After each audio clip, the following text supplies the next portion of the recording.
काम नहीं चलेगा। ये मराठी भाषा का हिमालय आपको हिंदी में देखने को मिल रहा है।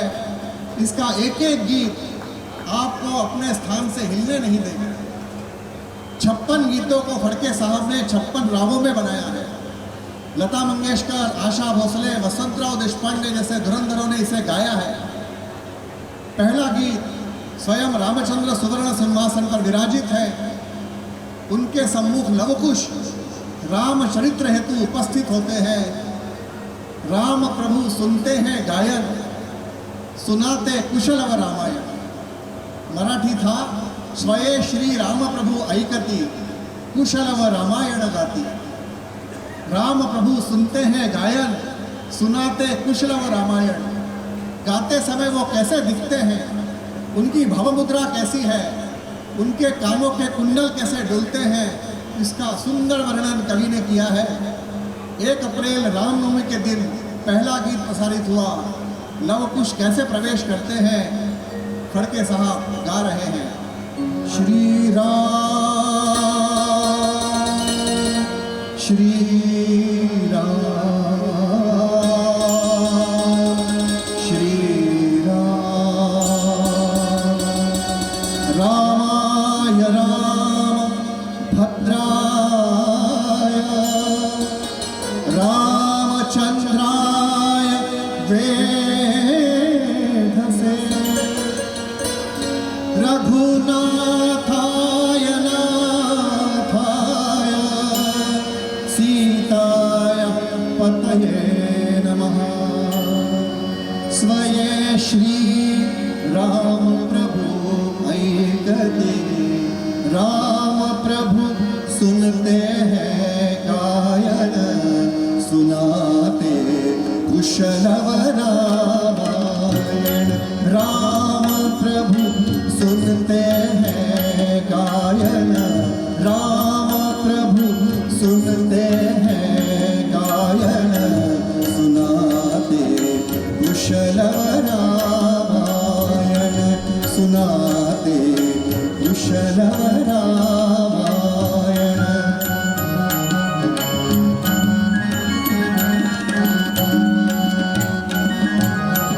कुमार दोनों समान भय के, सजीव पुतले हैं राघव के। कुमार दोनों समान भय के, सजीव पुतले हैं राघव के। पुत्र गार है चरित पिता के, पुत्र गार है चरित पिता के। ज्योति ने तेजाची आरती, ज्योति से तेजस का पूजन, सुनाते कुशलव रामायण, सुनाते कुशलव रामायण।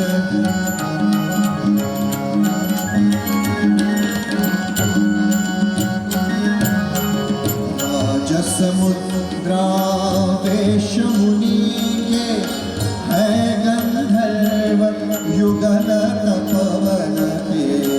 राजसमुद्रावेश मुनि के, है गंधर्व युगल तपवन के।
कुशलव रामायण कुशलव रामायण गाते कुशलव रामायण गाते।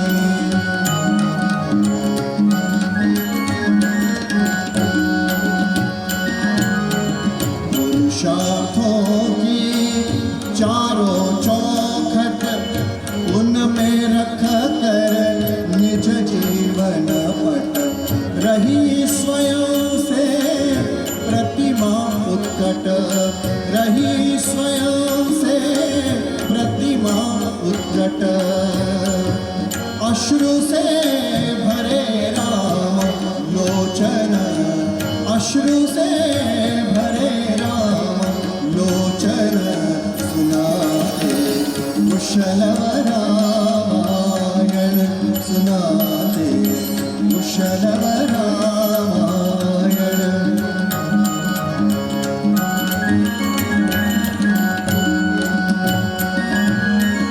आसन छोड़ उठे तब राघव उठे तब राघव सोडुन आसन उठले राघव उठले राघव। आसन छोड़ उठे तब राघव उठे तब राघव। भरा अंग में अपना शैशव अपना शैशव। पुत्र मिलन का हुआ महोत्सव पुत्र मिलन का हुआ महोत्सव। परस्पर परिचय था ओपन सुनाते कुशलव रामायण। स्वयं श्री राम प्रभु ऐकते himself राम प्रभु listening कुशलव रामायण singing कुशलव रामायण गाते कुशलव रामायण गाते।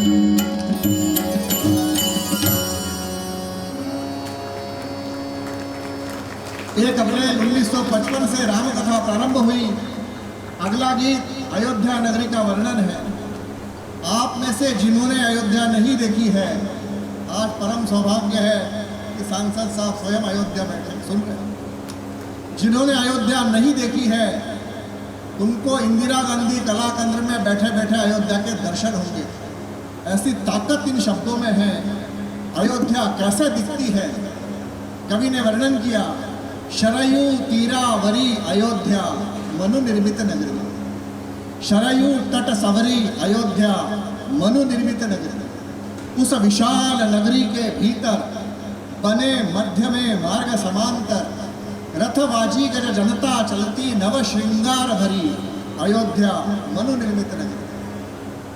भवन भवन रत्नांकित तोरण आस पास है सुरम्य उपवन। होता उनमें नर्तन गायन मृदंग वीणा नित्य गूंजती जैसे अलकापुरी अयोध्या मनु निर्मित नगरी। वहाँ का राजा कौन है? इक्ष्वाकु कीर्ति भूषण राजा दशरथ धर्मपरायण करते उस नगरी का रक्षण राजा कसा। घर में शशि सौ रण में रवि सौ इंद्र अयोध्यापुरी। और मित्रों, राम राज्य राम राज्य राम राज्य हम प्रतिदिन सुनते हैं। राम राज्य के लिए वोटिंग भी करते हैं, लेकिन राम राज्य मतलब क्या है? कवि ने स्पष्ट किया है, राज सौख्य ही सौख्य जनों का। जो जो सुख राजा को उपलब्ध हैं वे सारे सुख आम जनता को उपलब्ध होना राम राज्य कहलाता है। ऐसा नहीं है कि सारी सुविधाएं दिल्ली में और सारी समस्याएं गली। राम राज्य मतलब जो सुख राजा को उपलब्ध है वे सारे सुख आम जनता को उपलब्ध होना। अगला गीत राग भूपाली में बनाया है। शरयू तीरावरी अयोध्या मनु निर्मित नगरी। सरयू तट सवरी अयोध्या मनु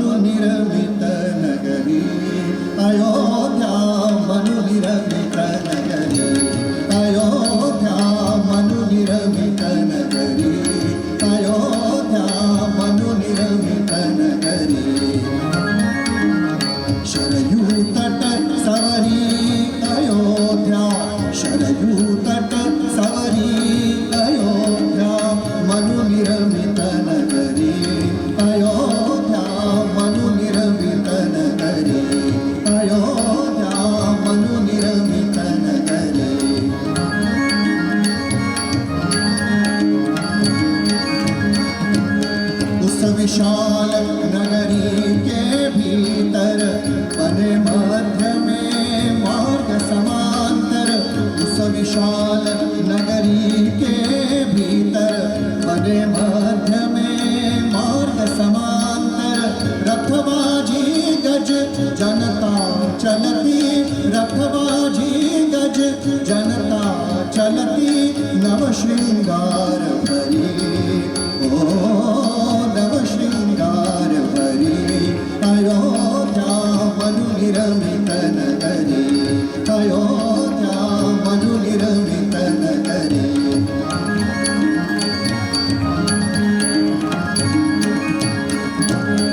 भवन भवन रत्नांकित तोरण, आस पास है सुरम्य उपवन। भवन भवन रत्नांकित तोरण, आस पास है सुरम्य उपवन। होता उनमें नर्तन गायन, होता उनमें नर्तन गायन। मृदंग वीणा नित्य भुजती, जैसे अलकापुरी, ओ जशिति अलकापुरी। अयोध्या मनु निर्मित नगरी, अयोध्या मनु निर्मित नगरी।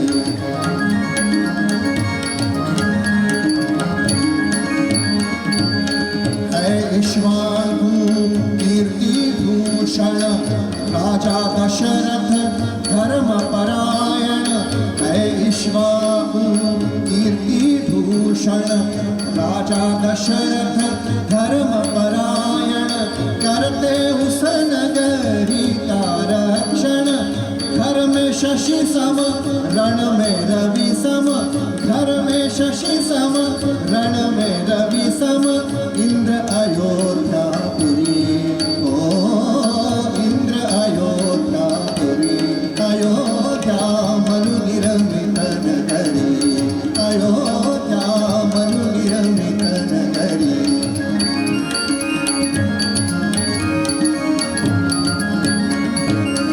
राज सौख्य ही सौख्य जनों का, एक चिंतवन लक्ष्य मनों का। राज सौख्य ही सौख्य जनों का, एक चिंतवन लक्ष्य मनों का। कौन काम का सौख्य जनों का, बसंत बीता किंतु न पुष्पित। बसंत बीता किंतु न पुष्पित। हुई कल्पल वल्लरी, ओ हुई कल्पल वल्लरी। अयोध्या मनु निर्मित नगरी, अयोध्या मनु निर्मित नगरी। शरयू तट सवरी, अयोध्या मनु निर्मित नगरी। अयोध्या मनु निर्मित नगरी, अयोध्या मनु निर्मित नगरी। मित्रों, इस गीत रामायण के कवि का नाम है गजानन दिगंबर माडगूळकर। संगीतकार का नाम है स्वर्गंधर्व सुधीर फडके साहब। इसके 70 वर्ष पूर्ण हुए और इस पर 3 पुस्तकें प्रकाशित हुई महाराष्ट्र में। एक पुस्तक का नाम है गीत रामायण का रामायण। मैं बता दूं कि इसके जो कवि थे वो कट्टर कांग्रेसी थे और जो गीतकार थे वो पक्के जनसंगी थे, जिन्होंने स्वतंत्र वीर सावरकर की फिल्म बनाई है, फडके साहब। इन दोनों की आपस में बिल्कुल नहीं बनती थी। 36 का आंकड़ा था। 1 अप्रैल 1955 से प्रारंभ रामकथा पुस्तक में बड़ा अच्छा लिखा है कि गीत रामायण जिनने लिखी उनका जन्म 1919 का, जिन्होंने संगीतबद्ध किया फडके साहब उनका जन्म 1919 का। गीत रामायण हुई 1955 में, तब दोनों की आयु 36 वर्ष और दोनों का 36 का आंकड़ा। लेकिन प्रभु की कृपा ऐसी थी कि प्रति 8वें दिन ये दोनों कलाकार एकत्रित होते थे। 8 दिन में गीत लिखे जाते थे, उसको संगीतबद्ध किया जाता था और आकाशवाणी से प्रसारित होता था। इस गीत रामायण, बजाइए तालियां। इस गीत रामायण की विशेषता, इसमें 56 कलाकारों ने भाग लिया। 3 मृदंग, 2 तबले, 12 वायलिन, 2 जलतरंग। 56 कलाकारों में से 1 वर्ष तक एक भी कलाकार बदला नहीं गया। 1 वर्ष तक प्रभु रामचंद्र की कृपा से किसी भी कलाकार को सर्दी नहीं, खांसी नहीं, बुखार नहीं, ऊपर गया नहीं, उसका कोई रिश्तेदार ऊपर गया नहीं। यह प्रभु की चमत्कार। और अंतिम बता दूं, इस गीत रामायण को सूचना प्रसारण मंत्री केसकर साहब का वरदान प्राप्त था। केसकर साहब ने आकाशवाणी पुणे केंद्र को लिखित में आदेश दिया था कि गीत रामायण में सम्मिलित कलाकारों को छुट्टी छोड़कर सारी सुविधाएं दी जाए। 1 वर्ष तक छुट्टी पर बैन लगा था। पुस्तक में ऐसा लिखा है कि 13 नवंबर के दिन आकाशवाणी केंद्र के चपरासी के लड़की का विवाह निकला। उसने 15 दिन की छुट्टी की एप्लीकेशन सीताकांत लाड़ को भेजी, डायरेक्टर साहब को। डायरेक्टर साहब ने दिल्ली में डायरेक्टर जनरल को भेजी। डायरेक्टर जनरल ने केसकर साहब को भेजी और केसकर साहब ने 500 रुपये का मनी ऑर्डर करके कहा, लग्न पुढच्या वर्षी ढकला, अर्थात विवाह 1 वर्ष तक रोका जाए। ऐसी चमत्कारिक कथा आप सुन रहे हैं। अगला गीत, राजा को पुत्र प्राप्त नहीं है, पुत्र कामेष्टि यज्ञ संपन्न हो रहा है।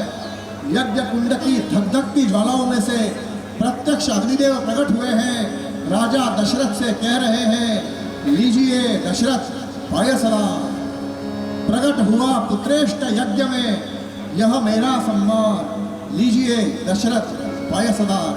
जोरदार तालियों से स्वागत करें हमारा एक कलाकार जो आपके दिल्ली में रहता है, वो मुझसे गीत रामायण ऑनलाइन सीखता है।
किया तस्वीर तलवार लीजिए लीजिए दशरथ पाया सदा पाया सदा प्रसव करेंगी तीनों देवी विष्णुदेव के अंश मानवी प्रसव करेंगी तीनों देवी विष्णुदेव के अंश मानवी दशरथ धन्य मिला है तुमको दशरथ धन्य मिला है तुमको पिता दशरथा दशरथा दशरथा पाय सदा पाय सदा हुए कृतार्थ तुम्हारे लोचन मैं कृतार्थ पाकर तव दर्शन हुए कृतार्थ तुम्हारे लोचन मैं कृतार्थ पाकर तव दर्शन आज्ञा दीजिए मुझको राजन आज्ञा दीजिए मुझको राजन अंतर्धान दशरथा लीजिए दशरथ पाय सदा पाय सदा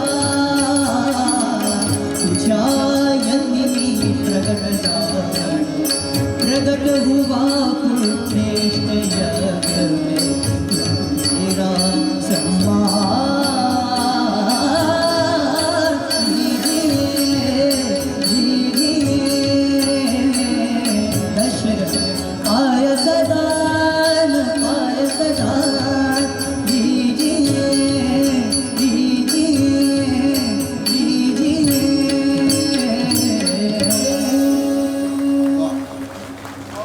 सियावर रामचंद्र की। अब मैं जो बात बताने जा रहा हूँ उसे बड़े ध्यान से सुने। 1 अप्रैल 1955 से प्रारंभ राम कथा 13 मई 1955 को इसका राम जन्म लिखा गया। उस समय मराठी की फिल्म बन रही थी जिसका नाम था गोरा कुंभार। तो ये कवि अत्यंत व्यस्त हुआ करते थे। इन्होंने 1 नहीं 2 नहीं 3 नहीं ऐसे 7-7 राम जन्म लिख कर रखे थे आधे अधूरे, लेकिन मन नहीं भर रहा था। फड़के साहब के बार बार फोन आते थे, अन्ना, इनको अन्ना कहते थे, राम जन्माचं काय, राम जन्माचं काय। आखिर में 12 मई की रात को ये तय हुआ आप कभी पुणे जाएं तो वहाँ शिवाजी नगर में गजानन दिगंबर माडगूळकर संस्थान स्थापन किया है महाराष्ट्र शासन ने। वहाँ पर वो कुर्सी दिखाई जाती है जिस कुर्सी पर बैठकर गीत रामायण लिखी गई। वहाँ वो खिड़की दिखाई जाती है जो मैं घटना आपको बताने जा रहा हूँ। 12 मई की रात को इस कवि ने राम जन्म की सारी पर्चियाँ राम जी के सामने डाली और अपनी छोटी सी नातिन को बुलाकर कहा, एक पर्ची उठा ले, जो राम जी को पसंद आ जाएगा वो राम जन्म फड़के साहब को कल दे दिया जाएगा। और चमत्कार ऐसा हुआ कि जो पर्ची हाथ में आई उसमें सिर्फ 2 ही पंक्तियां लिखी थी। शुक्ल पक्ष नवमी तिथि चैत्र मास की, शुक्ल पक्ष नवमी तिथि चैत्र मास की, उष्ण वात कितनी फिर भी सुवास की। कवि कुर्सी पर जाकर बैठे, अपना पार्कर का पेन उठाया और गीत रामायण का राम जन्म लिखने लगे। रात के 9 बज गए, 10 बज गए, 11 बज गए, 12 बज गए, उन्हें अगली पंक्तियां नहीं सूझ रही थी। पुस्तक में ऐसा लिखा कि उनकी पत्नी विद्याताई ने उनको 12 बार चाय बनाकर पिलाई और प्रत्येक बार चाय का कप रखते समय पूछती थी, अन्ना झाला कि नहीं राम जन्म। समझ गए मराठी? एक बार का राम जन्म हुआ कि नहीं हुआ? अन्ना प्रत्येक बार उत्तर देते थे, कौशल्या को प्रसव वेदना चल रही है, अभी राम जन्म नहीं हुआ। और मित्रों, सूर्योदय हुआ 5:36 पर। सूर्य की पहली किरण खिड़की से आकर कागज पर गिरी और अगली दो पंक्ति सूझी। पहली पंक्ति थी, शुक्ल पक्ष नवमी तिथि चैत्र मास की, उष्णवात कितनी फिर भी सुवास की, दोन प्रहरी काग श्री सूर्य थांबला। दो प्रहर में कारण क्या? रवि विराम का। राम जन्म देखने के लिए प्रत्यक्ष भगवान मार्तंड आकाश में खड़े हो गए। दो प्रहर में कारण क्या? रवि विराम का। जन्म राम का है सखी, जन्म राम का। बजाइए तालियां। अगला चमत्कार अब शुरू हुआ। 7:40 पर तांगा आया। तांगे में कवि बैठे, आकाशवाणी केंद्र पहुंचे। फड़के साहब ने 4 पंक्तियां देखकर माथा ठोक लिया। अन्ना क्या 10 मिनट तक 4 ही पंक्तियां गाऊंगा? अन्ना ने उत्तर दिया, जिस रामचंद्र की कृपा से पंक्तियां सूझी हैं, आप गाते चले, मैं लिखता चलूं। और मित्रों, हिंदुस्तानी साहित्य संगीत की ऐसी जुगलबंदी न भूतो न भविष्यति। इसका जो बीच का संगीत है, इसके बीच के संगीत में दोहे लिखे गए। कौसल्या धीरे से खोलती नयन, चौंध गई जननी पा सुत का दर्शन, हर्ष अश्रु रुद्ध कंठ नृपति वाम का, राम जन्म लाग सके राम जन्म। आप मेरे साथ गाएंगे, जन्म राम का है सखी, जन्म राम। शुक्ल पक्ष नवमी तिथि चैत्र मास की, उष्णवात कितनी फिर भी सुवास की, दो प्रहर में कारण क्या? रवि विराम का। गाइए, जन्म राम का, जन्म राम का, जन्म राम का, जन्म राम का, राम जन्म राम सखे, राम जन्म राम।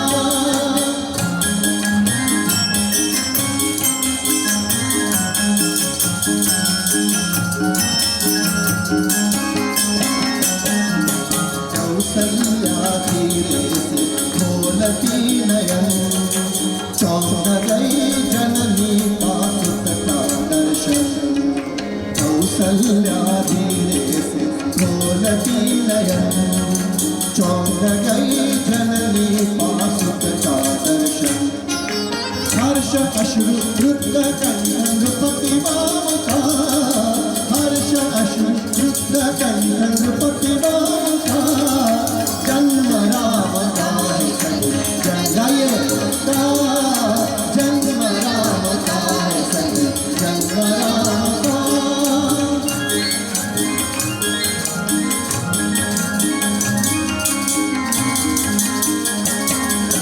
लुटा रहे पुष्प और कोई भूषण, कोई भूषण, लुटा रहे पुष्प और कोई भूषण, कोई भूषण। हास्य मोद बीच हो गए भाषण, हो गए भाषण।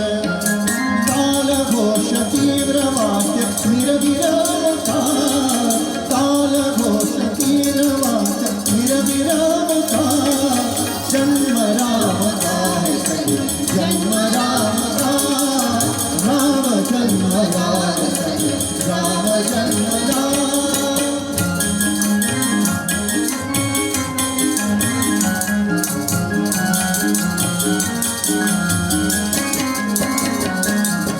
डूब गया पूर्ण नगर नृत्य गान में, नृत्य गान में।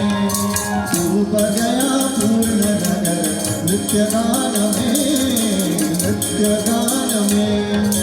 मेदिनी सुवर्ण रंग ताल तान में, ताल तान में। शेष संग डोला तन धरा धाम का, शेष संग डोला तन धरा धाम का, जन्म राम का है सखी, जन्म राम का, जन्म राम का है सखी,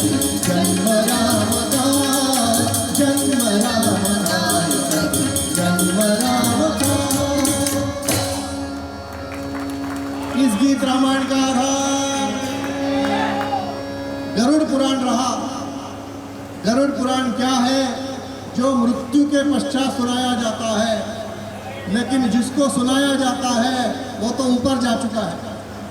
गरुड़ पुराण क्या है? राम रावण युद्ध प्रारंभ हुआ। युद्ध के 17वें दिन रावण ने तक्षक नाग का प्रयोग किया। राम लक्ष्मण अपने स्थान पर मूर्छित होकर गिर पड़े। राम रावण युद्ध रुक गया। इस युद्ध को हिमालय पर बैठे महादेव देख रहे थे।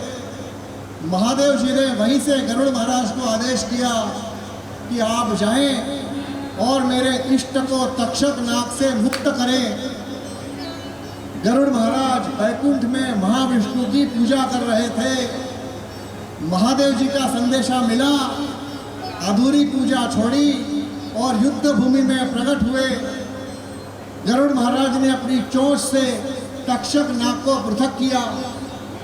राम लक्ष्मण युद्ध को सिद्ध हुए, लेकिन गरुड़ महाराज वापिस वैकुंठ जा रहे हैं तो उनके मन में ये शंका है, ये प्रश्न है कि मैं बड़ा कि ये बड़े। जिनको मैंने तक्षक नाग से मुक्त किया, क्या वापस जाकर मैं इनकी पूजा करूं कि इन्हें अपना पासपोर्ट साइज का फोटो दे जाऊं मेरी पूजा करने?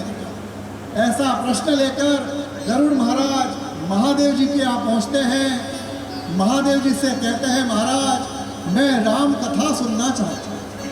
मुझे ये भ्रम है कि मैंने जिनको मुक्त किया वे नहीं हैं जिनका आप स्मरण करते हैं। महादेव जी समझ गए कि गरुड़ महाराज अहंकार से भरे हैं। महादेव जी ने उत्तर दिया, महाराज जब व्यक्ति अहंकार से भरा होता है, राम कथा उसके श्रवणों में प्रवेश नहीं करती।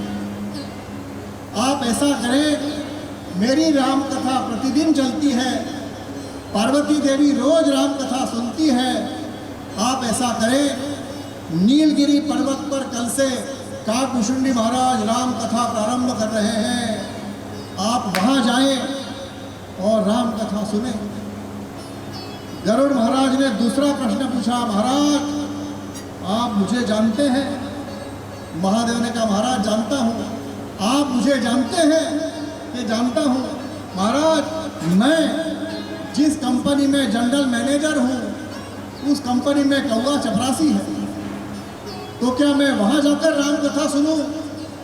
महादेव ने उत्तर दिया, गरुड़ महाराज एक तो मेरे पास समय ही नहीं है, और दूसरा खग ही जाने खग की बोली, तुम्हें मेरी कहीं समझ नहीं आएगी।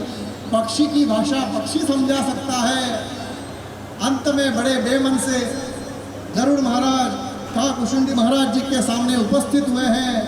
काकभूषुंडी महाराज जी राम कथा सुनाना प्रारंभ कर रहे हैं। चरितम रघुनाथस्य शतकोटि प्रविस्तरम एकैकमक्षरम पुंसाम महापातक नाशनम। सीताराम सीताराम सीताराम जय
4 घाट प्रसिद्ध हुए।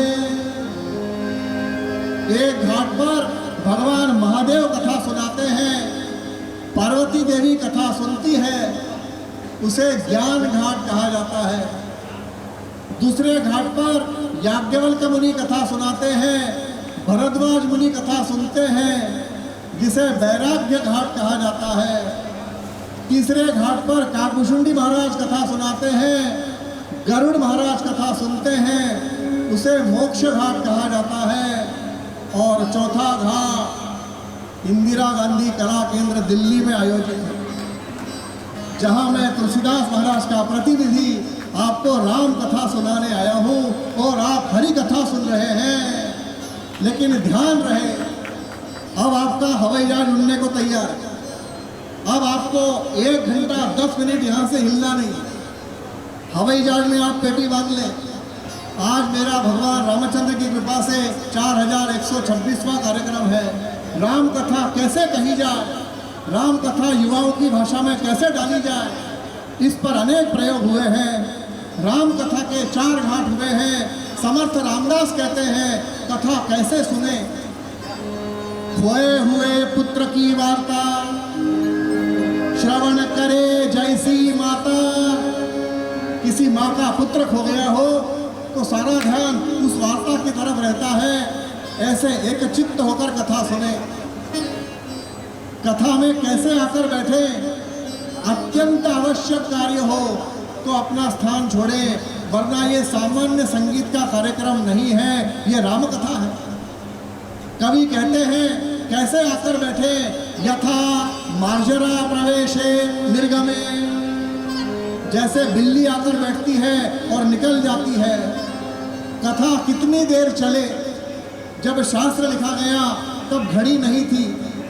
कथा कितनी देर चले, यावत तेलम तावत हरि कीर्तनम, राजाधिराज रामचंद्र महाराज की। अगला गीत कौशल्या माता राम जी को नहला रही है। सांवले रंग के राम जी कैसे दिखते हैं, सुंदर वर्णन। सावनेरी रामचंद्र मेरी गोद में नहाते, मेरी गोद में नहाते। सावनेरी रामचंद्र मेरी गोद में नहाते, मेरी गोद में नहाते। अष्टगंध की सुवास नील पद्म बहाते, नील पद्म बहाते।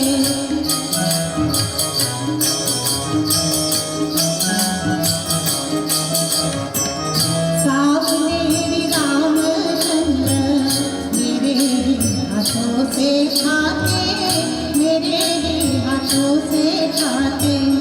सावनेरी रामचंद्र मेरे हाथों से खाते, मेरे हाथों से खाते। अवशिष्ट दास में तो शुक्र फल जाते, शुक्र फल जाते।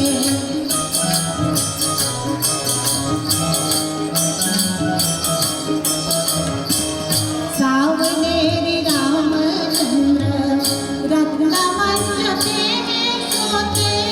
सावनेरी रामचंद्र रत्नमंच पे सोते।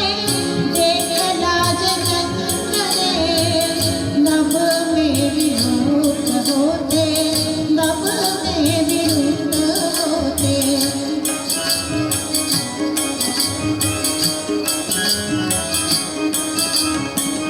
सावनेरी रामचंद्र तोतली वाणी में बोले।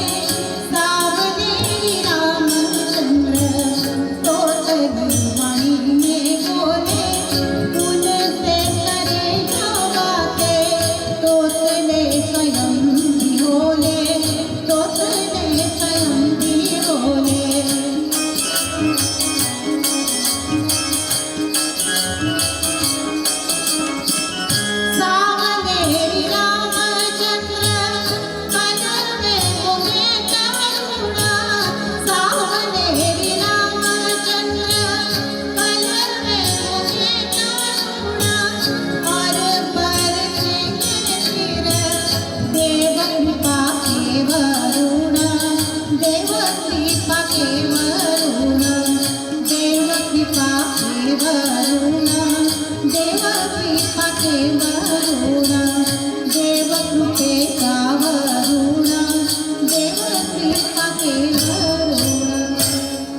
राम जी जल्दी जल्दी बड़े होने लगे। 1 घंटे में राम कथा को समेटने के लिए राम जी को जल्दी जल्दी बड़ा करना।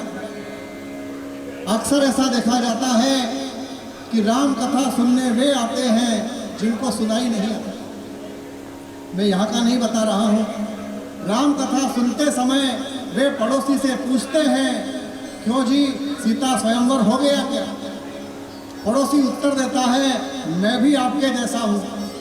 ऐसा क्या किया जाए कि राम कथा युवाओं की भाषा में डाली जाए?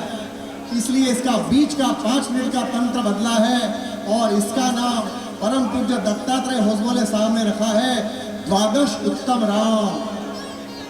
12 स्तर पे जो पास होता है उसे द्वादश उत्तम कहा जाता है। 5 कर्मेंद्रियां, 5 ज्ञानेंद्रियां, 1 बुद्धि, 1 मन, ऐसे 12 स्तर पे जो पास होता है उसको द्वादश उत्तम कहा जाता है।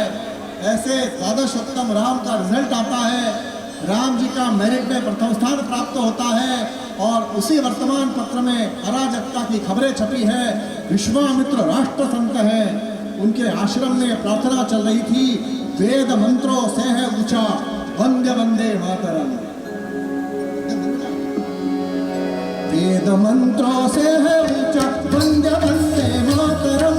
वेद मंत्रों से है ऊंचा वंदे वंदे मातरम। वंदे वंदे मातरम, वंदे वंदे मातरम।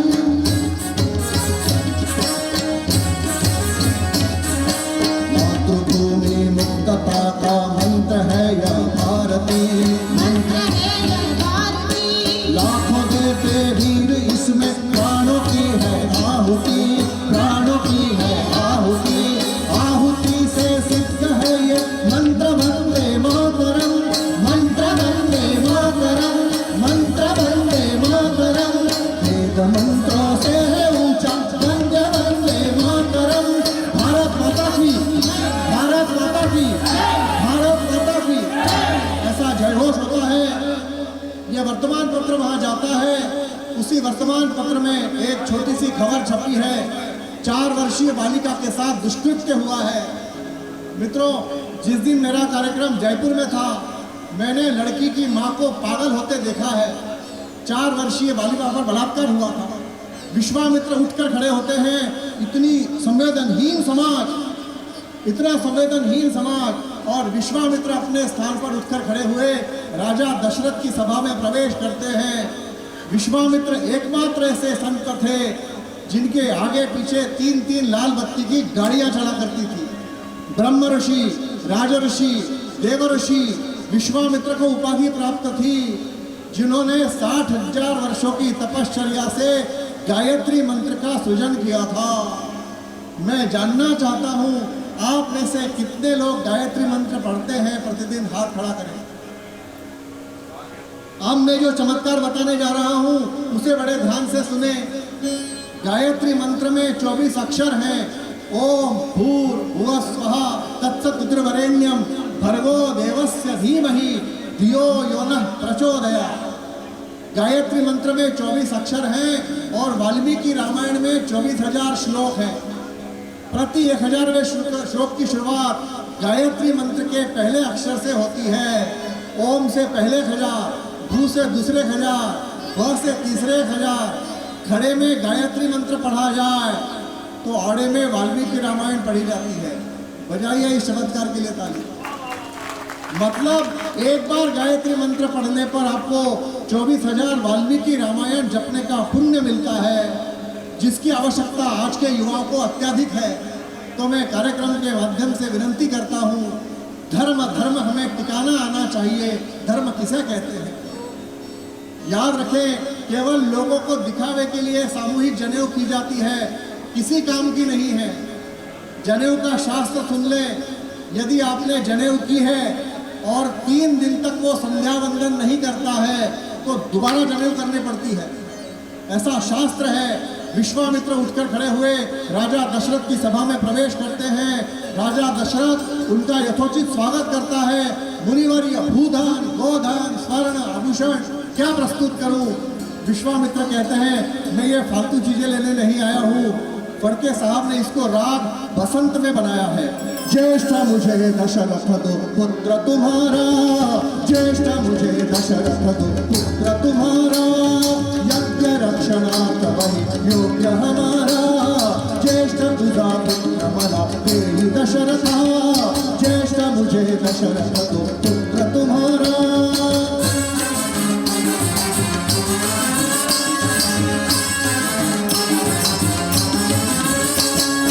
मायावी यातुधान देते हैं दुख महान, मायावी यातुधान देते हैं दुख महान, पूर्ण नहीं यज्ञ हुआ, पूर्ण नहीं यज्ञ हुआ, कर कर हारा, ज्येष्ठ मुझे दशरथ दो पुत्र तुम्हारा, ज्येष्ठ मुझे दशरथ दो पुत्र तुम्हारा।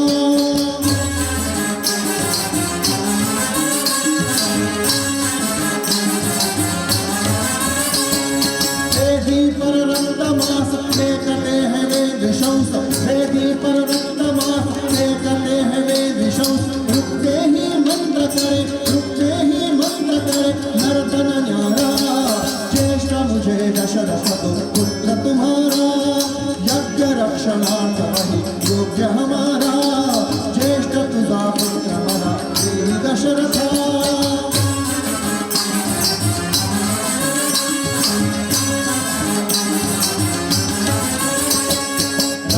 तुम ही मानो चापवान निज तानो, राघव तुम ही मानो चापवान निज तानो, ले लो यदि आवे संग, ले लो यदि आवे संग, ले लो यदि आवे संग, अनुज तुम्हारा, ज्येष्ठ मुझे दशरथ दो पुत्र तुम्हारा, ज्येष्ठ मुझे दशरथ दो, ज्येष्ठ मुझे दशरथ दो, ज्येष्ठ मुझे दशरथ दो पुत्र तुम्हारा।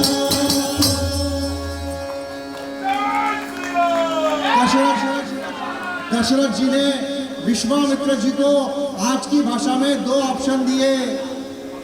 पहला ऑप्शन मराठी में दिया, इथे येऊन यज्ञ करा, यहाँ पर आकर यज्ञ करें, मैं आपको लाइट साउंड टैंक माइक सारी सुविधाएं देता हूँ अयोध्या में, वायुशूरिन बिहार। दूसरा ऑप्शन, मुझे ले चले वायुशूर राम। विश्वामित्र के स्थान पर कोई ऋषि होते वापिस चले जाते। विश्वामित्र वाणी चातुर्य के सिद्ध ऋषि थे। विश्वामित्र ने उत्तर दिया, राजन, देश की, शहर की, राष्ट्र की समस्याएं जहां होती है उसका हल वहीं जाके निकाला जाता है, दिल्ली में बैठकर गली की समस्या हल नहीं की जाती। राजा कहते हैं मुझे ले चले, विश्वामित्र कहते हैं राष्ट्र को युवा चाहिए, कब तक सफेद बालों को काला करके अध्यक्ष सचिव बने रहेंगे समाज। फिर मेरा अपना ऐसा नियम है कि आपकी संस्था को मेरा कार्यक्रम दूसरी बार करवाना हो तो संस्था का सेक्रेटरी 40 साल के अंदर होता है तो ही मैं कथा करने जाता हूँ। संस्था का सेक्रेटरी 45 के अंदर लिया जाए तभी नई पीढ़ी आपके साथ आएगी, केवल कहने से काम नहीं चलेगा। और अंत में विश्वामित्र जी ने रामचंद्र को अपना पैकेज दिया। आजकल पैकेज का जमाना है कि मेरी कंपनी में पुरुषार्थ है, पराक्रम है, नाम है, दाम है, तर्जनम यमदूता नाम, यमदूतों को तर्जनी दिखाने की ताकत मेरे पैकेज में है। और धीरे से कहा कि मेरा पैकेज विथ मैरिज है, उनका ऐसे पैकेज और कहीं नहीं मिले। विवाह का नाम सुनकर राम लक्ष्मण उठकर खड़े हुए। विश्वामित्र जी ने दोनों का हाथ पकड़ा और उन्हें राष्ट्र के लिए बाहर निकाला। मित्रों, ये कार्यक्रम स्कूल कॉलेज के लिए बनाया है। 40 मिनट का कार्यक्रम बच्चों की भाषा का है। मैंने एक सेशन रखा है कि बच्चे मुझे प्रश्न पूछें। जो बच्चों ने प्रश्न पूछे हैं वो केवल 2 बताकर मैं आगे बढ़ता हूँ। लक्ष्मण जी पूछते हैं विश्वामित्र जी को, जब सारे शस्त्र आपको चलाना आते हैं तो आप हमें उल्टे लेने अयोध्या क्यों आए हैं? आपने स्वयं राक्षस क्यों नहीं मार लिए? विश्वामित्र ने उत्तर दिया, लक्ष्मण मैं, लेकिन मेरे बाद क्या? मैं अपनी विद्या किसी युवा को देना चाहता हूँ जिसका एक बाल भी सफेद नहीं हुआ हो, क्योंकि मेरा अंत निश्चित है, राक्षस वृत्ति का अंत निश्चित नहीं है। लक्ष्मण जी का दूसरा प्रश्न था, व्हाट इज राक्षस? यह भी इन्फेंट्री स्कूल लखनऊ के सवाल, बच्चे का सवाल है। व्हाट इज राक्षस? हमने सुना है 2 दांत बड़े होते हैं, बड़ा सा पेट होता है, बड़े बड़े कान होते हैं, तो क्या गणेश जी राक्षस है? विश्वामित्र ने उत्तर दिया, नहीं लक्ष्मण, बड़े ध्यान से सुने। समाज में साक्षर जब उल्टा चलने लगे वो राक्षस कहलाते हैं। साक्षर राक्षस, साक्षरः विपरीत विग्रह इति राक्षसः। मराठी में पति को नवरा कहते हैं। जब नवरा पत्नी को तकलीफ देता है तो उसे रावण कहते हैं। न व रा। लक्ष्मण जी का अंतिम प्रश्न था, व्हाट इज राक्षस मेकिंग प्रोसेस? महादेव जी वरदान क्यों देते हैं? विश्वामित्र ने उत्तर दिया, यह भी राष्ट्र का दुर्दैव है कि राक्षस लोग अत्यंत मेहनती हैं। हजारों वर्षों की तपश्चर्या करके, रात रात भर पढ़ाई करके प्रश्नों के सही सही उत्तर परीक्षा में लिख के आते हैं। प्रश्नों के उत्तर सही लिखे हों तो शिक्षक को 100 में 100 नंबर देना मजबूरी है। फिर इस नियम के तहत वो सारे वरदान प्राप्त कर लेते हैं। और मित्रों, कम्मन रामायण में राक्षस की परिभाषा ऐसी है कि जब व्यक्ति नियम अपने अधीन करे, जब व्यक्ति नियम अपने अधीन करे तब प्रत्येक समर्थ राक्षस बन जाता है। नियमों के अंतर्गत तो मानव है, लेकिन नियम जिसके अंतर्गत है। और मुझे मंच से कहने दिया जाए, हमारे सामने हमारी नई पीढ़ी क्या बनती जा रही है। उसका न उठने का नियम है, न बैठने का नियम है, न बात करने का ढंग है। शिक्षण के नाम पर हम बच्चों को क्या देते हैं?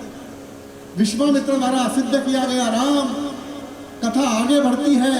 ताड़का नामक राक्षसी का वध होता है, रामचंद्र के पराक्रम का शंखनाद होता है। उसी समय एक घुड़सवार दौड़ता दौड़ता आता है, विश्वामित्र को पत्र देता है। पत्र पढ़ते पढ़ते विश्वामित्र की आंखों से आंसुओं की धारा बहने लगती है। विश्वामित्र को प्रश्न पूछते हैं राम जी, महाराज पत्र कहाँ से आया है? विश्वामित्र कहते हैं, इंदिरा गांधी कला केंद्र में राम कथा चल रही। पत्र आप बताएं कहाँ से आया है? पत्र राजा जनक ने भेजा है। पत्र में क्या लिखा है? पत्र मूल संस्कृत में है। स्वस्ति श्री साम अथर्व मूर्तये सकल शास्त्रादिज्ञ त्रिकालज्ञ तपश्चक्रवर्ती विद्वन मुकुटमणे। विश्वामित्र को जनक लिख रहे हैं, आप चारों वेदों की मूर्ति है। 6 शास्त्र 18 पुराण आपके सामने हाथ जोड़कर खड़े रहते हैं। विद्वानों के मुकुटमणि को राजा जनक पत्र लिख रहा है। पत्र का कारण यह है कि मैंने अपनी पालिता पुत्री सीता का स्वयंवर आयोजित किया है और मैं ऐसा निवेदन करना चाहता हूँ कि आप शिष्यों सहित विवाह मंडप में पधारें और यदि आप मेरे निमंत्रण को स्वीकार करते हैं तो राजा जनक आपका जन्म जन्मांतर तक ऋणी बना रहेगा। राम जी ने बोला, महाराज इसमें आंसू आने का कारण क्या है? तो विश्वामित्र ने उत्तर दिया, राम मेरी एक आंख में आंसू आने का कारण इस पत्र की भाषा है।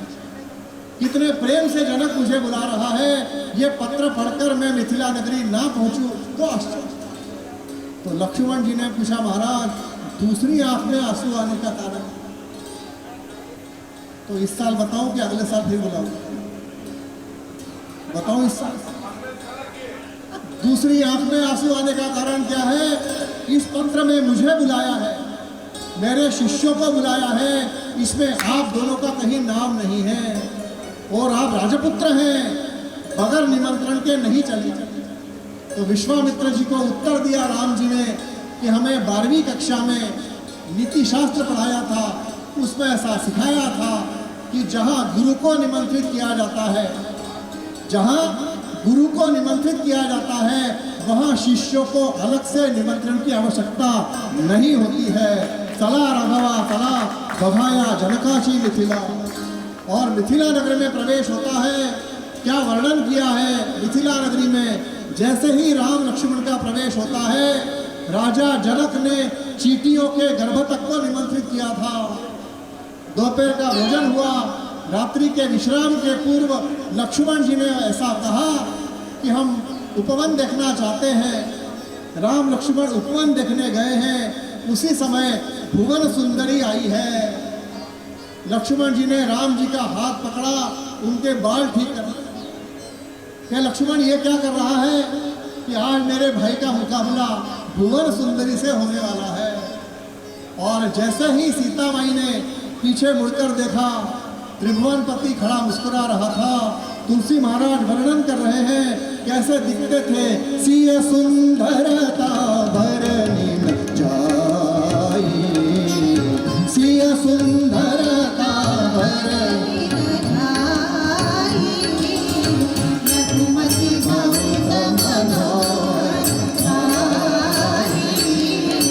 कहीं विधि जानी बताई,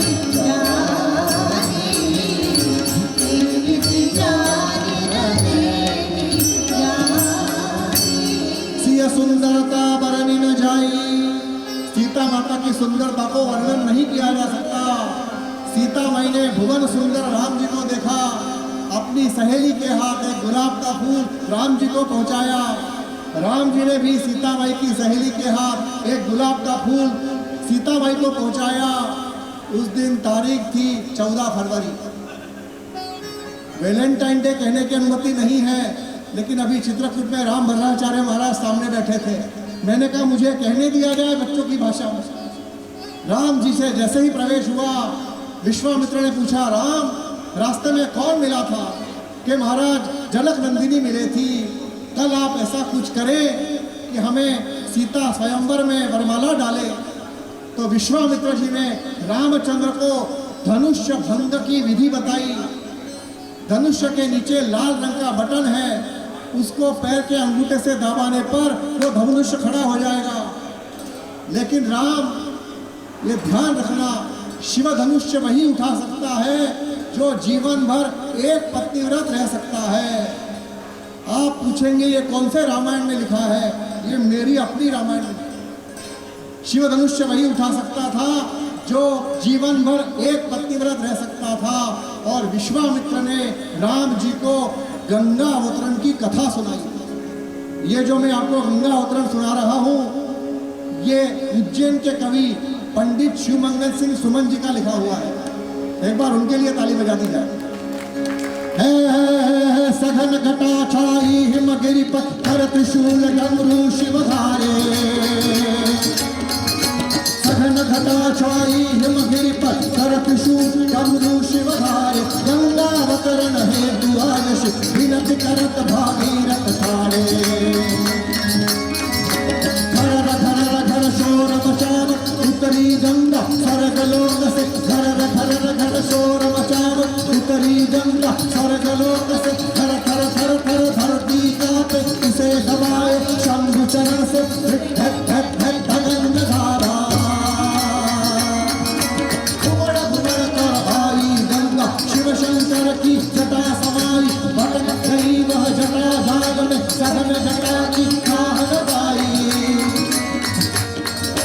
मुस्काए तब गरल कंठधर छोड़ दिया बस 3 बूंद भर, एक बूंद आकाश गई और एक बूंद भागीरथ पाए, एक बूंद धरती पर उतरी जो पवित्र गंगा कहलाई। जय गंगाधर हर हर हर हर कांत कथई कथई, जय गंगाधर हर हर हर हर कांत कथई कथई, जय गंगाधर हर हर हर हर कांत कथई कथई। बोलिए गंगा माता की।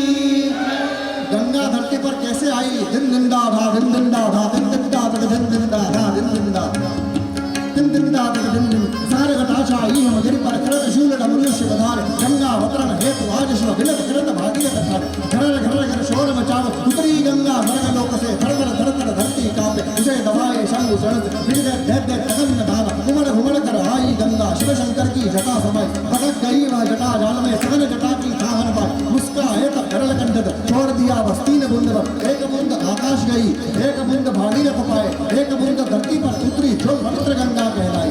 एक बूंद आकाश गई देताम देताम गदिगिर धुम तक भो, देताम देताम गदिगिर धुम तक भो, धुम धुम तक गदिगिर दिगदा दिगदी दिगदा दिगदी जय जय जय जय जय जय जय जय जय जय जय दिन दिन दा धा दिन दिन दा धा दिन दिन दा दिन। एक बूंद आकाश गई एक बूंद भागीरथ पाए, देता गद गद गद धागिर धागिर गधान धागिर गधान धागिर धा धागिर धागिर धा धागिर धागिर धागिर धागिर धागिर धा धागिर धागिर धा धा दिन दिन दा धा दिन दिन दा धा दिन दिन दा। एक बूंद धरती पर उतरी, इसे महान किशन महाराज की बनाई हुई है। इसमें सब तीन तीन है। दिन दिन दा धा दिन दिन दा धा दिन दिन दा धा दिन दिन दा दिन दिन दिन दिन दा दिन दिन दा दिन दिन दा दिन दिन दिन दिन लग दे दिन गड़ा ताकी प्राण प्राण प्राण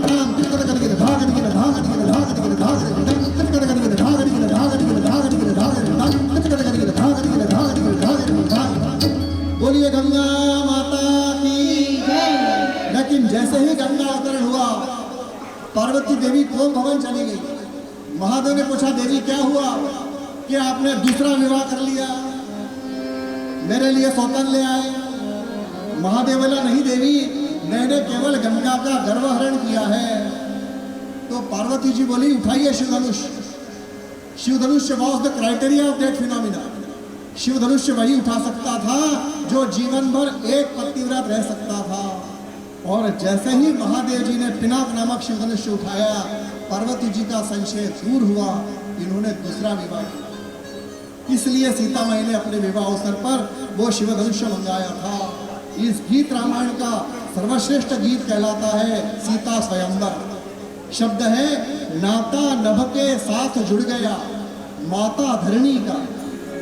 नाता नभ के साथ जुड़ गया माता धरणी का, स्वयंवर जनक नंदिनी का।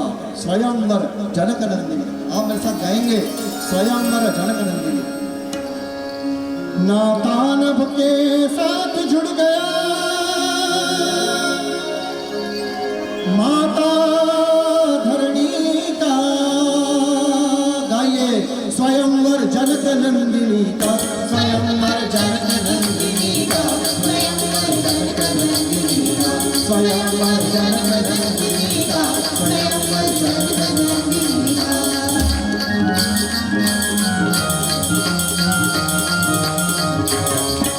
श्री राघव ने सहज उठाया धनु शिव शंकर का। श्री राघव ने सहज उठाया धनु शिव शंकर का। जनक राज का हुआ मनोरथ पूरा अंतर का। जनक राज का हुआ मनोरथ पूरा अंतर का। श्यामल भाग्य खड़ा था सन्मुख, श्यामल भाग्य खड़ा था सन्मुख, सीता मैथिली का। स्वयंवर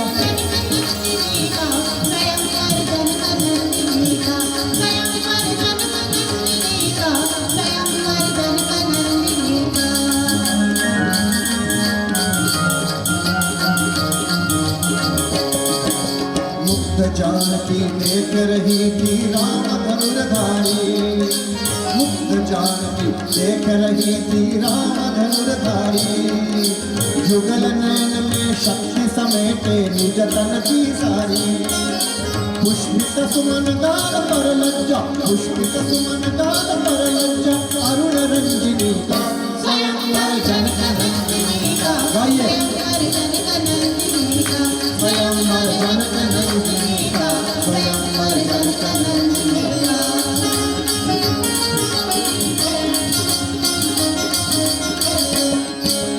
अंधारुनिया आले डोळे बावरले राजे। अंधकार छा गया दुर्गों में चकित हुए राजे। मुक्त हास्ययुत भूमि नंदिनी मन ही मन लाजे। चिंतित लोचन तृप्त हुए, चिंतित लोचन तृप्त हुए, मन खिला जनक जी का। स्वयंवर जनक नंदिनी का, स्वयंवर जनक नंदिनी का, स्वयंवर जनक नंदिनी का, स्वयंवर जनक नंदिनी का।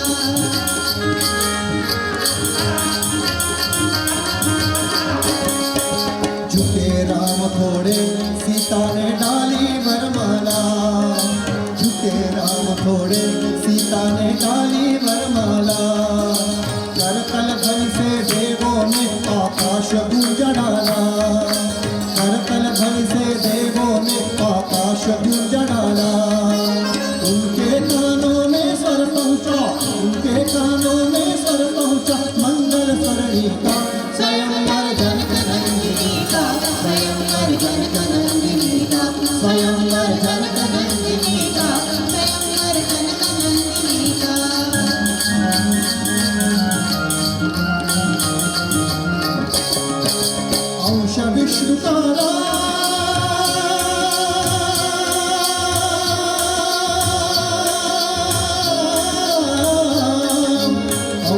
विष्णु का राम धरा की कन्या थी सीता, धरा की कन्या थी सीता।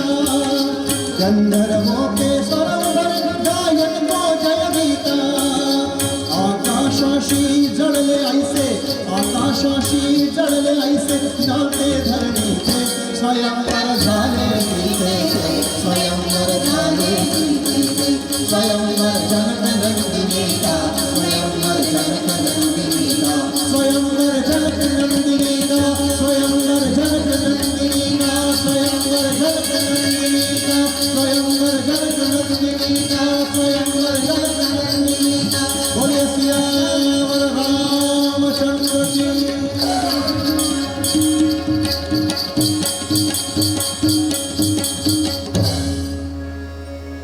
अब ठीक 20 मिनट में राम कथा समाप्त होगी, क्योंकि मुझे मालूम है आप दिन भर से थके हैं। इस गीत रामायण का रंग ऐसा है कि मैं आपको रात भर नहीं हिलने दूँ, लेकिन अगले साल के लिए मैं आपको फिर बुलाता हूँ। राम कथा युवाओं की भाषा के लिए अत्यंत आवश्यक है। सीता स्वयंवर के पश्चात विश्वामित्र ने रामचंद्र को शस्त्रदान किया और उन्हें ऐसा कहा कि अयोध्या में बैठकर परराष्ट्र आक्रमण की प्रतीक्षा के लिए ये शस्त्र नहीं दिए हैं, आपको स्वयं जाकर राक्षस मारने हैं, जिसे आज की भाषा में सर्जिकल स्ट्राइक कहा जाता है। विश्वामित्र ने रामचंद्र जी को कार्यकर्ता की परिभाषा बताई। राम, कार्यकर्ता किसे कहते हैं? जिसका कार्य दिखे, कर्ता नहीं दिखे, उसे कार्यकर्ता कहते हैं। जिसका कार्य दिखे, कर्ता नहीं दिखे, उसे कार्यकर्ता कहते हैं। ऐसा सिद्ध किया हुआ राम 14 वर्षों तक वनवास के लिए निकले हैं। सीता माई राम जी को पूछती है, विदा करे कैसे परिणीता, जहाँ है राघव वही है सीता। विदा करे कैसे परिणीता, विदा करे कैसे परिणीता। जहाँ है राघव वही है सीता, जहाँ है राघव वही है सीता।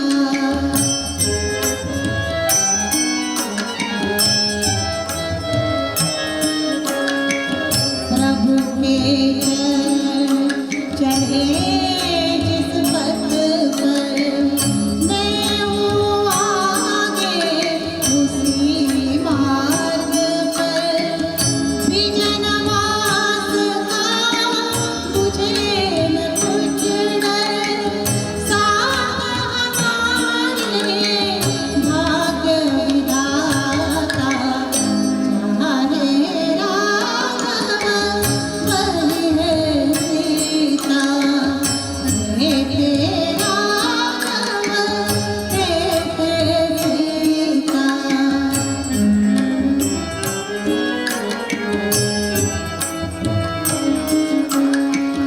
महलों में किस लिए रहूं मैं, विरह ताप किस लिए सहूं मैं। छात्र भरत पर क्यों देखूं मैं, क्यों दासी बन रहूं विनीता। जहाँ है राघव वही है सीता, जहाँ है राघव वही है सीता, जहाँ है राघव वही है सीता।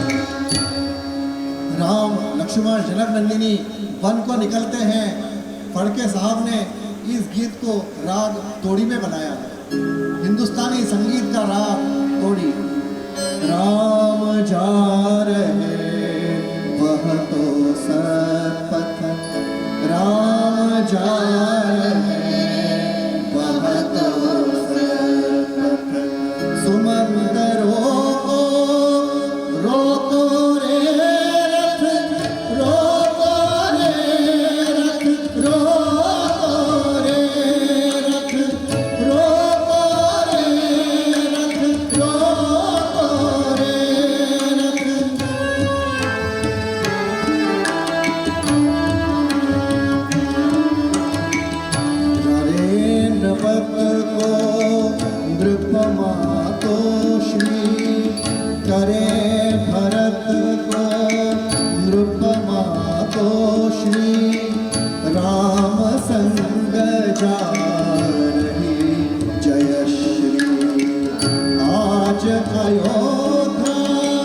प्रथम पराजित प्रथम पराजित प्रथम पराजित सुमंतरों को रोको रे रथ सुमंतरों को रोको रे रथ रोको रे रथ रोको रे रथ रोको रे रथ रोको रे रथ।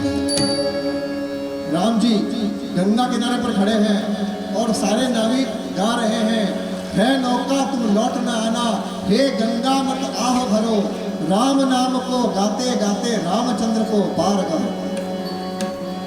है नौका तुम लौट न आना, हे गंगा मत आह भरो, है नौका तुम लौट न आना, हे गंगा मत आह भरो, राम नाम को गाते गाते रामचंद्र को पार करो।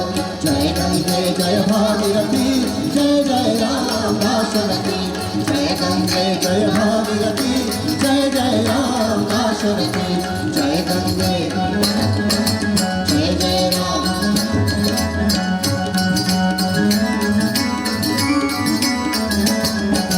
विष्णुदेव के ये अवतार भव सिंधु से करते पार, विष्णुदेव के ये अवतार भव सिंधु से करते पार, तार कहीं तो पार उतारो, चरण स्पर्श कर सभी करो, श्री राम से नाम गातया श्री रामाना पार करो।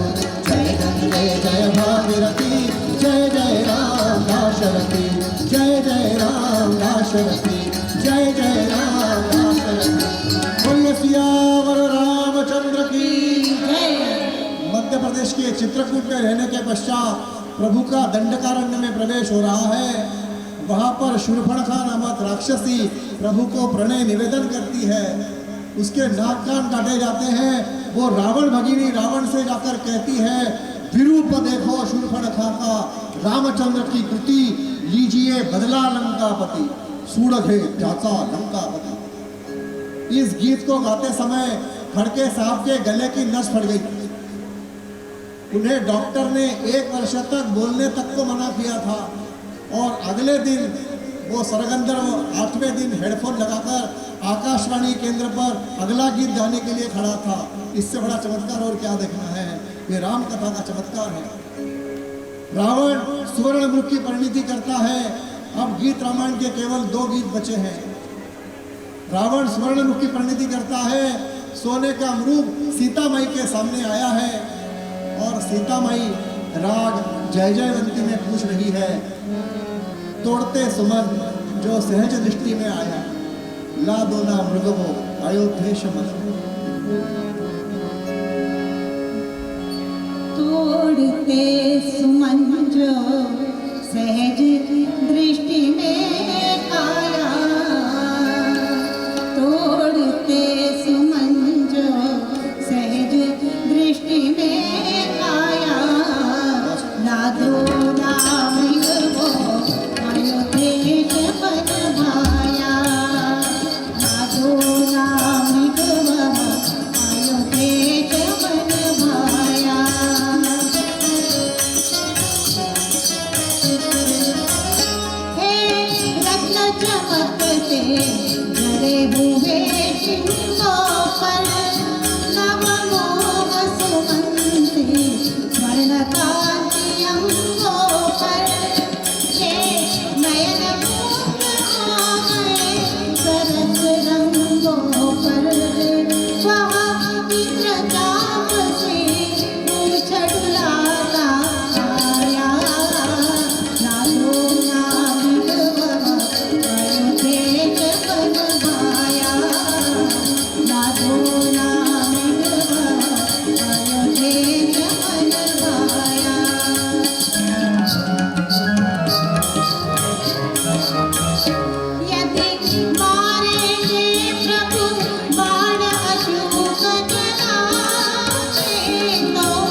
सेतु बंधन का कार्य पूर्ण हुआ।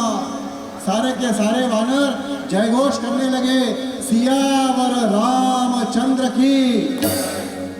इतनी सी आवाज लंका तक कैसे पहुंचे? अब केवल 10 मिनट बचे हैं। सियावर रामचंद्र की।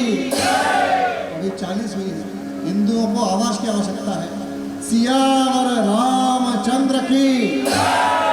60 हुई है। सियावर रामचंद्र की। 70 हुई है। सियावर रामचंद्र की। ऐसा जयघोष हुआ। त्रिभुवनपति समुद्र किनारे पर खड़े हैं और राम जी को जाम्बुवंत ने कहा, महाराज ये आधुनिक राम कथा है, जब तक पुल का उद्घाटन नहीं होता पुल चालू नहीं होता। कि मुझे क्या करना पड़ेगा? एक नारियल लेके पटकना पड़ेगा। जैसे ही प्रभु के हाथ में नारियल दिया, इधर से अंगद ने दूसरी समस्या बताई, महाराज ये सेतु छोटा बना हुआ है और इसको रेलिंग नहीं है। ये सेतु छोटा बना है और इसको रेलिंग नहीं है। नई समस्या खड़ी हो गई।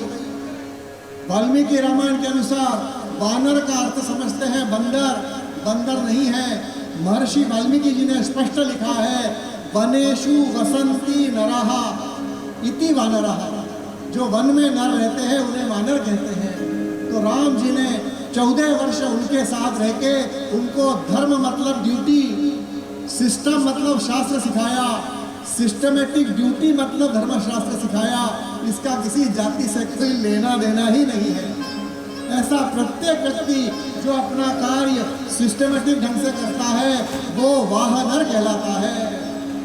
और जैसे ही राम जी ने नई समस्या देखी, उन्होंने हनुमान जी की ओर देखा। पहले मैं ये प्रसंग छोड़ने वाला था, लेकिन मुझे कल हवाई अड्डे पर हनुमान खड़े मिल जाते और बोलते सारी राम कथा हो गई और मेरा कहीं नाम ही नहीं आया।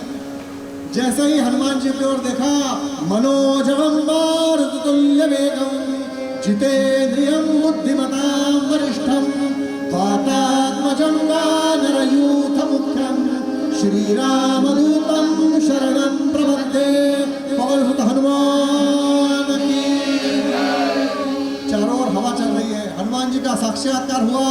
हनुमान जी ने कहा, प्रभु समय कम है, अब जैसा मैं कहूँ ऐसा आप करें। दोनों हाथ कमर पर रखकर खड़े हो जाएं, जैसे फोटो खींचने के लिए खड़े। राम जी ने अपने दोनों हाथ कमर पर रखे। इतने में हनुमान जी ने जाम्बुवंत से कहा कि जल्दी से डिजिटल कैमरा ले आओ, प्रभु का फोटो खींचा। अभी रामनवमी अवसर पर यह कथा कालाराम मंदिर नासिक में थी। तो कथा के पश्चात एक सुधी श्रोता ने मुझसे पूछा कि क्या महाराज उस समय कैमरा था? क्या महाराज उस समय कैमरा था? मैंने उससे पूछा, तू था? उसने कहा साहब मैं नहीं था। मैंने कहा तू नहीं था तो कैमरा था, क्योंकि जब मैं कह रहा हूं कैमरा था और तू तो था ही नहीं। श्रद्धावान लभते ज्ञानम। मित्रों, श्रद्धा तर्क से परे है। राम जी ने जैसे ही कमर पर हाथ रखे, हनुमान जी ने समुद्र का जल अपनी ओंजली में भरा। उनके हाथ में छोटी सी मछली आई। उस मछली के कान में कुछ कह के हनुमान जी ने वापिस छोड़ दिया। कान में सुनने के लिए कौन गया था? ये गए थे आपके राम किंकर जी महाराज। एक बार उनके लिए ताली बजा दी जाए। मानस मंथन में से ये प्रसंग मैंने उठाया है। राम किंकर जी महाराज ऐसा लिखते हैं कि वो छोटी सी मछली सारे जलचरों को कहती फिरी, जल्दी जल्दी अपना कार्य पूर्ण करें, हमें त्रिभुवनपति दर्शन देने के लिए खड़ा है। और एक और सेतु बनकर तैयार हो गया, जिसका नाम था इंदौर दिल्ली 4-वे लाइन। इसमें कोई ट्रैफिक जाम नहीं हो सकता था। राम जी ने कहा, अंगद जब तक मैं खड़ा हूँ एक भी जलचर हिलेगा नहीं। आप सारे के सारे वानरों को वहां से ले जाएं। जब तक मैं खड़ा हूं एक भी जलचर नहीं हिलेगा। जाम्बुवंत ने बड़ा मार्मिक प्रश्न पूछा कि महाराज ये सेतु बनाना इतना आसान था तो आपने ये सेतु पहले क्यों नहीं बनाया? क्यों व्यर्थ में पत्थर ढुलवाए, राम राम लिखवाया, अपना भी समय खराब किया? तो राम जी ने जो उत्तर दिया वो पिछली 2 घंटे की कथा का सार है। राम जी ने कहा, अंगद ये सेतु सामान्य सेतु नहीं है, ये भक्ति मार्ग का सेतु है। इस पर से सिर्फ वही वानर जा सकता है जिसका मुझ पर पूरा भरोसा है। वानरों की छोड़ो जामवंत, क्या तुम स्वयं जा सकते हो? तो जामवंत ने पूछा, महाराज मैं चला तो जाता, लेकिन हो सकता है ये सेतु लंका तक नहीं बना हो सकता है कोई भेड़ भूखी बैठी हो सकता है कोई मगरमच्छ मेरा वजन सहन नहीं करे। तब राम जी ने उत्तर दिया, अगर मगर बट भाई किंतु परंतु ऐसे किसी शब्द का इस सेतु पर कोई स्थान नहीं है। जब मैं कह रहा हूँ तो तुम्हें मुझसे ज़्यादा अपने पर भरोसा है। और मित्रों, वो दिन कि आज का दिन, वो भक्ति मार्ग का सेतु वैसे ही पड़ा हुआ है। प्रत्येक व्यक्ति को अपने कर्म मार्ग के सेतु पर भरोसा है। मैंने किया हुआ मैं नहीं होता तो संभव नहीं था। और तो और भारत जैसे राष्ट्र में ये प्रश्न पूछा जाता है, भारत जैसे राष्ट्र में यह प्रश्न पूछा जाता है कि राम सेतु है या नहीं है, तो मैं कथा की समाप्ति पर कहता हूँ, राम से तू है, राम से तू है, इसलिए राम सेतु है।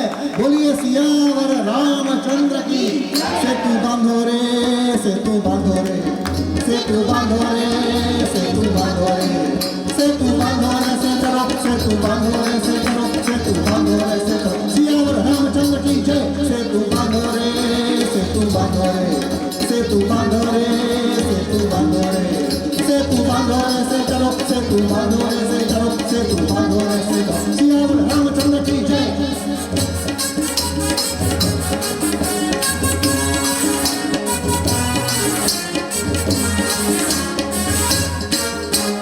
फेंको गिरिवर, फेंको तरवर, जिनको झेले जल पर सागर, फेंका झाड़े फेंका डोंगर, दृष्टि झेली काना सागर। फेंको गिरिवर, फेंको तरवर, जिनको झेले जल पर सागर, धरा धकेलो परले तट पर, धरा धकेलो परले तट पर, सिर धर लेगा सेतु शेषवत, पाड़व निश्चय करो। सेतु बांधो से करो, सेतु बांधो से करो, सेतु बांधो से करो। सियावर रामचंद्र की जय।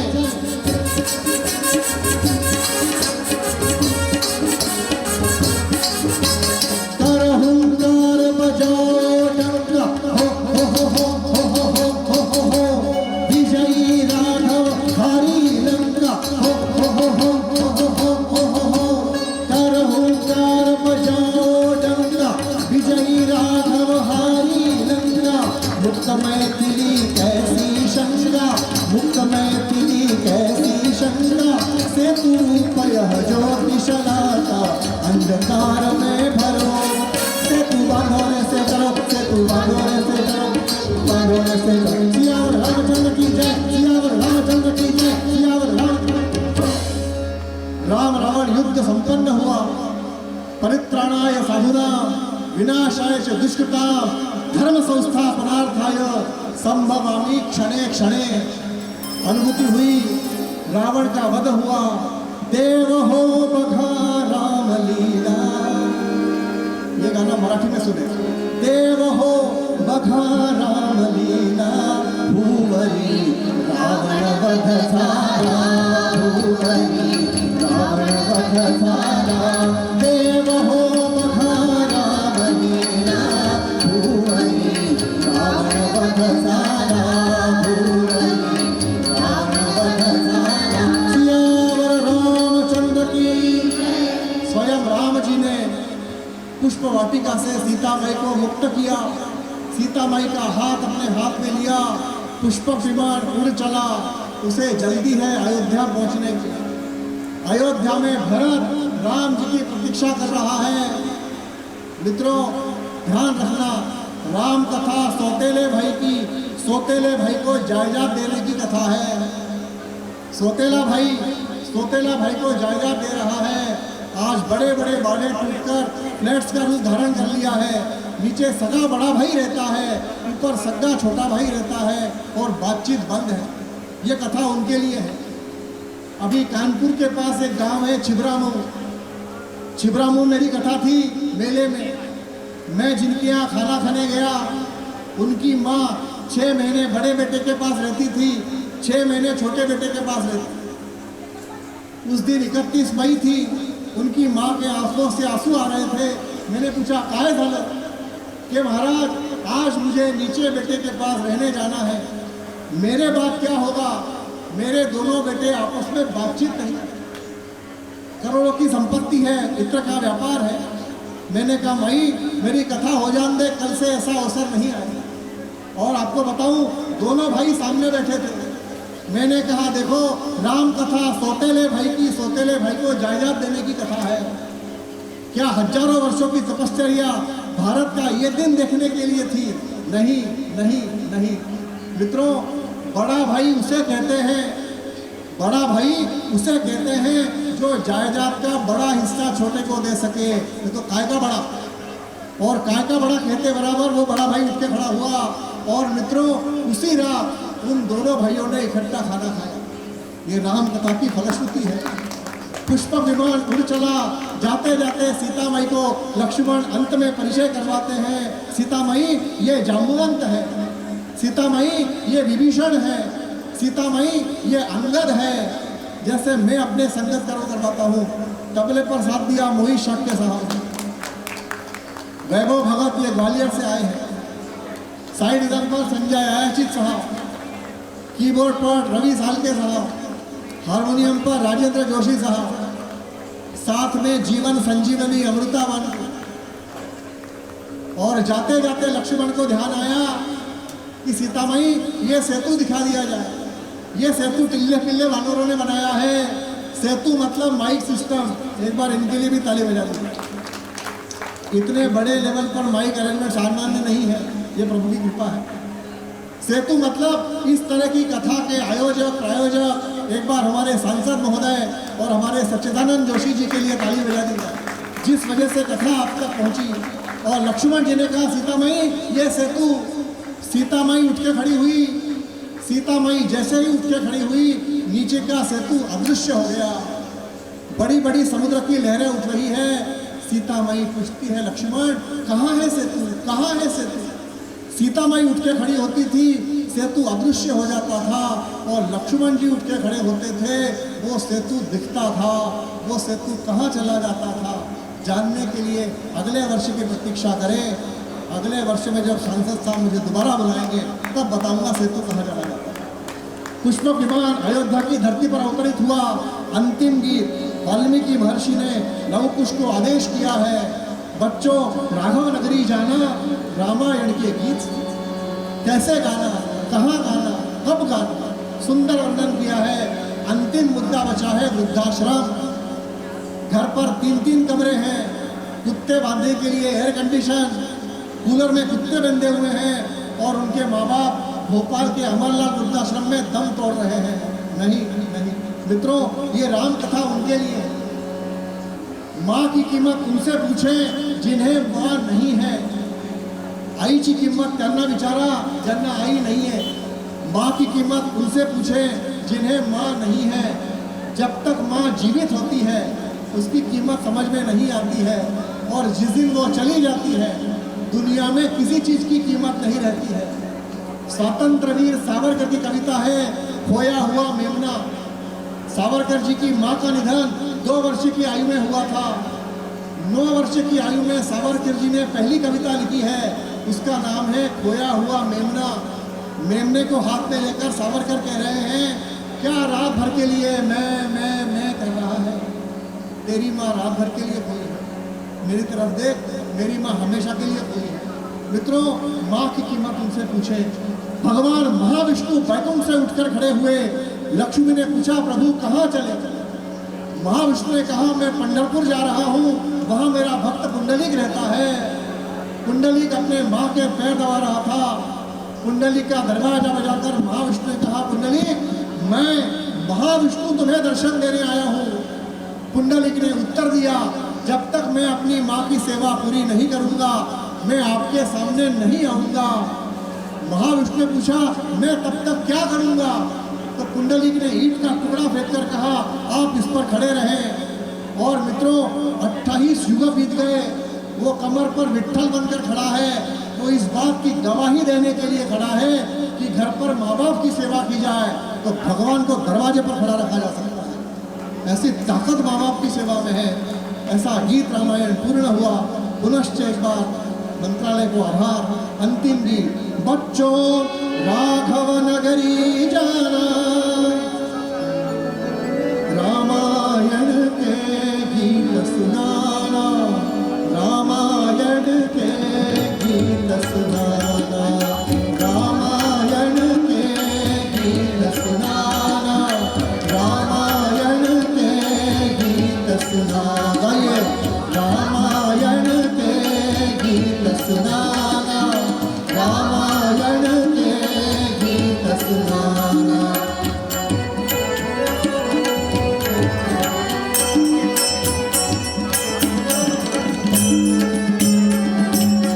गुरुजन कृपावन भवनों में, नराधिपों के शुभ सदनों में, उपमार्गों में, राजपथों में, उपमार्गों में, राजपथों में, गीत गंध चहुदिशि फैलाना, रामायण के गीत सुनाना, रामायण के गीत सुनाना, ये रामायण के गीत सुनाना, रामायण के गीत सुनाना।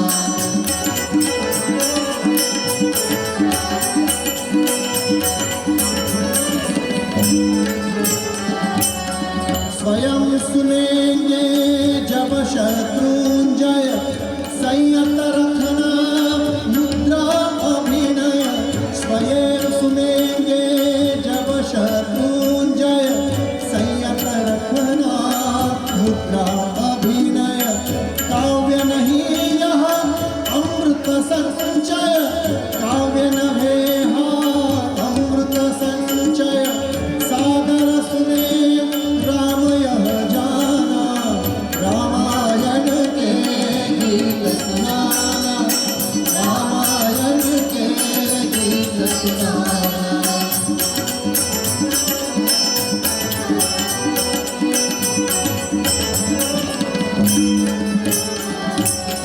है स्वीकार्य नहीं धन कांचन, नहीं दक्षिणा नहीं दान कण, है स्वीकार्य नहीं धन कांचन, नहीं दक्षिणा नहीं दान कण, धन का मूल्य न रखते मुनि जन,